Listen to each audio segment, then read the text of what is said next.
Just another day, another dollar to be made. It's just another day. Woo! Shit. What a climax, it's just us. Boys, get your head. Exciting times. Te Akau, who proudly sponsor this fine establishment and show, they are very good to us. They didn't send any pizza, though. No. The other bloke sent pizza. The other one sent... No, Toby will not be happy. No, Toby wasn't. I told him. Te Akau, they get their face on the wall because they do a great job, meaning that we can be here. Now, we've thought, what can we do that can spice up this relationship a little bit? Jamie, the young godfather, he just, sits there. He's very serious. He praises his horses so Well, seriously. He doesn't sleep enough. He doesn't sleep. He gets up at 2:30 and goes to bed at 9:30. So I was thinking, how can we tap in to Te Akau Racing and kind of make the most out of this for them and for us? And get the boys and girls at winner. That is it. We all need coin. So, with that in mind, today, our first edition of Te Akau's Treasures, we're going to look at two horses to follow, and both of these horses are slated to potentially, no, not exactly, but probably, we'll say probably, be racing next Wednesday at Avondale. Now, this is good. You're gonna watch this tonight, and you'll see it, and then we'll repurpose this clip out. So you will have kind of the inside running to get on these horses if you want to, if you're impressed enough, Mick. We're going to start with this horse here.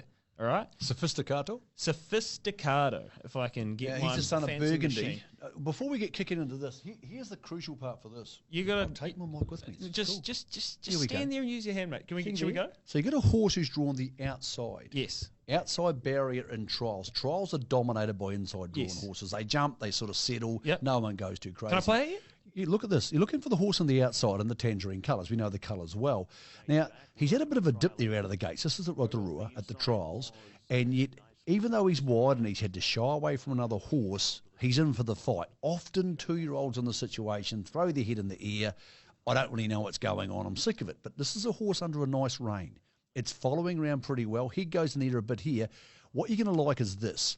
He's been 3 wide for the entire trip, the son of Burgundy. Yes. Watch his head go down here in the last 100 metres. This is a horse who wants to be there.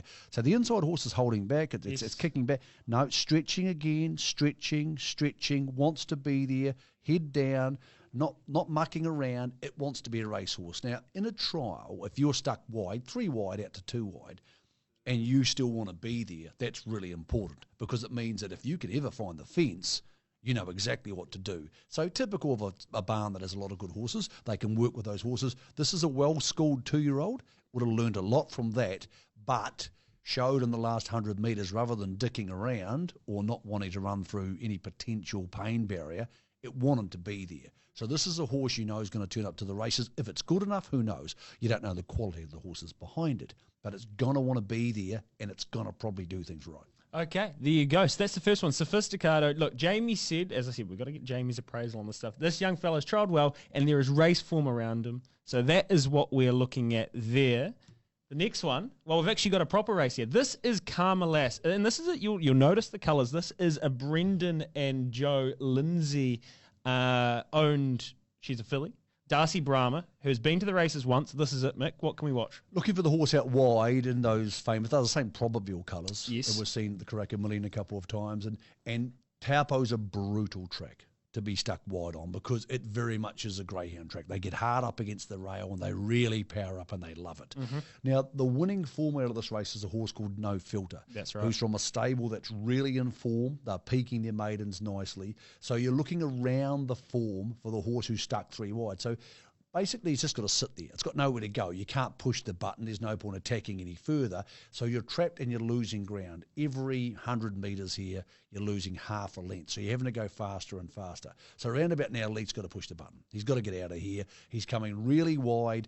And often a horse in this situation, again, not the trial before, they'll shirk. They'll put their head in the air. They've had enough. It was just a bit of a dick around. Yep. And the jockey will ease up. But the horse who comes from behind it to beat it, had been trialling really well, looks a nice horse, still in for the fight, after covering all that ground, goes down, but goes down with a fair bit of style. That's a horse who's not going to be a maiden very much longer. There you go. You get to watch that race there and you think, look, and you've probably black booked it because you're actually a smart punter. A lot of people out there smarter than me. Anyway, so that is Carmel, as I said, Brendan Joe Lindsay. And you're right, Jamie said he was very impressed by the run, and the horse that's beat it has got huge raps. So that is what we'll try to do each week. We're here because Te Akau Racing look after us, and we appreciate that. Mick? No last race with Te Akau. It's easy and affordable to be involved in New Zealand's champion stable. Always getting ahead.